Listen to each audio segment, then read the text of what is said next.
Bonjour à tous, bienvenue sur le plateau de 6 minutes chrono, l'émission quotidienne de la rédaction de Lyon Capitale. Chaque semaine, on vous propose une lucarne sportive. Aujourd'hui, je suis en compagnie de Jules Paris. Bonjour, Jules Paris. Vous êtes cofondateur de Golf Filler. Bonjour. Voilà, votre terrain de jeu, vous, c'est les parcours de golf, puisque vous sillonnez les étangs pour récupérer les balles perdues. Quelle est la genèse, justement, de Golf Filler? Alors, l'idée est toute simple. On a regardé un documentaire avec mes amis, Elie et Baptiste, avec qui j'ai fondé Golf Filler. Et c'est quelque chose qui se fait énormément aux États-Unis. Donc nous, on a pris le business model. On a vu qu'en France, il n'était pas appliqué, ni sur le ramassage, ni sur la vente. Donc on s'est dit, il y a un boulevard, il faut qu'on le fasse. Ah, ça n'existait pas en France, alors? Non, du tout. Du tout. Comment vous avez réussi à convaincre les golfs de vous faire confiance, les golfs de la région? Alors au début, c'était assez compliqué, parce qu'on était trois jeunes qui arrivaient dans un milieu très fermé, très traditionnel. Donc du coup, Très âgés, on va le dire. Aussi, justement, on amène une vague de fraîcheur avec Golf Filler. Et on a contacté des golfs, comme ça. On a eu plusieurs refus. Mais on a eu énormément d'aide de la part de Monsieur Missud, Pierre-Antoine Missud, le directeur d'Aix-les-Bains, qui nous a donné notre chance. Et après, le golf, tous les directeurs se connaissent. Parce que c'est un petit réseau. C'est ça. Ça- C'est un grand réseau, mais tout le monde se connaît. Tout le monde se connaît. Et concrètement, qu'est-ce que vous faites de ces balles de golf? Alors les balles, on les récupère dans les lacs Mhm. en plongeant. Ensuite, on les retraite dans notre entrepôt, on les nettoie, on les trie par marque, modèle et qualité. Et ensuite, on les rempacte dans notre carton 100% éco-responsable et on les propose à la vente sur notre site internet ou en pro-shop ou avec les distributeurs partenaires comme Golf Plus, Carré Golf, ce genre de choses. Donc vous-même, en fait, entre guillemets, vous allez dans les golfs et C'est vous ça. plongez C'est pour ça. aller récupérer ces balles. C'est ça. Parce que c'est fastidieux, c'est compliqué. Il fait froid, il fait noir et ça sent pas très bon. Ouais. Généralement, on est dans la vase, on va chercher les balles à tâtons sous l'eau, on voit rien du tout et c'est un peu une chasse au trésor. Et généralement, on en ramasse 10 000 par jour. 10 000 par jour, carrément? En session ouais, de ramassage, c'est de 6 heures, c'est 10 000. Et finalement, c'était difficile de les convaincre, ces golfs. Aujourd'hui, j'imagine qu'ils vous remercient. Oui, la plupart nous remercient. Et justement, il y en a d'autres qui viennent à nous, qui nous demandent de venir intervenir. Donc, c'est bien. Donc la région lyonnaise, est-ce que c'est aussi dans d'autres golfs en France? Comment vous allez... Alors, pour l'instant, on a des petits moyens logistiques. Donc, on s'est développé sur les golfs qui étaient autour de chez nous. Le Gouverneur, Lyon-Salvani, Le Clou. Et petit à petit, on s'étend sur la région parisienne où il y a beaucoup de golfs. C'est la deuxième région où il y a le plus de golf en France. On a l'Isle-Adam, Crécy-la-Chapelle. Et petit à petit, à terme, on a envie de ramasser sur toute la France. Au niveau du modèle économique, comment ça fonctionne, justement? On rachète les balles au golf. Mhm. Il y a des golfs où on ne rachète pas les balles parce qu'on les paye en publicité, parce qu'on a des réseaux sociaux qui sont assez suivis. Donc on leur fait toute la communication verte autour de leur action. Et sinon, on rachète les balles au golf et nous, on les revend derrière.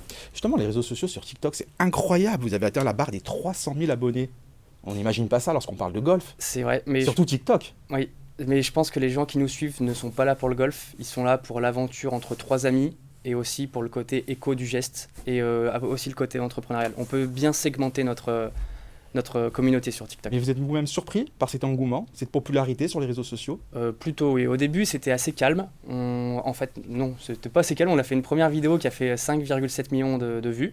Et directement, c'est ça qui nous a propulsé. Et après, l'engrenage TikTok, c'est très viral. C'est très viral, effectivement. C'est donc une initiative écologique. C'est ça. Et on allie les deux, l'écologie et l'économie. Nous, on voulait monter une société entre amis. Et en même temps, on se dit, si on peut faire quelque chose de bien en faisant de l'argent, pourquoi ne pas le faire? Mais évidemment, Bien sûr. c'est pas tabou. Non. Est-ce qu'à la base, vous étiez des férus de golf? Seulement moi. Moi, c'est mon oncle qui m'a eu quand j'étais tout petit au golf. Et mes deux amis, justement, s'y mettent petit à petit. Est-ce que vous pensez que justement des jeunes, à travers TikTok, à travers les réseaux sociaux, vont peut-être avoir envie de pratiquer le golf? Est-ce que pour vous, ça peut être une passerelle? Il y a beaucoup de personnes qui nous disent je fais pas de golf, mais j'ai envie de m'y mettre pour vous soutenir ou ce genre de choses, ou j'ai envie de venir plonger avec vous. Donc que ça soit la plongée ou le golf, il y a des gens justement qui sont poussés par ce projet à s'y mettre. Oui. Moi, ça peut permettre de rajeunir un peu justement au niveau du golf. Enfin, Je ne sais pas si vous avez ces échanges avec certains directeurs. Est-ce qu'ils ont le sentiment que peut-être que à travers votre initiative, vous allez peut-être donner envie à certains jeunes de pratiquer ces disciplines sportives? Je pense certains directeurs ont une petite idée comme ça derrière la tête, c'est sûr, mais on n'en a pas encore vraiment discuté sur la conversion de notre audience en tant que golfeur. Donc là, vous êtes trois. C'est ça. Est-ce que vous allez vous développer? Est-ce que vous allez recruter? Est-ce que vous avez des projets dans ce sens? Alors pour l'instant, on a recruté une alternante en audiovisuel parce que pour nous, c'est vraiment essentiel de partager avec notre communauté justement tout ce qui se passe tous les jours, nos ramassages, le hangar, tout ça.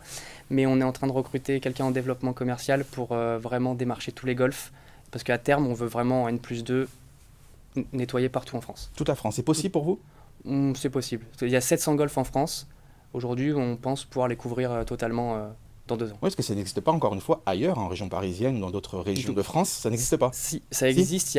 En fait, c'est des personnes qui le font, mais en auto-entreprise. Et ils n'ont pas les moyens logistiques pour permettre de couvrir toute la France. Nous, on veut vraiment industrialiser tout ça.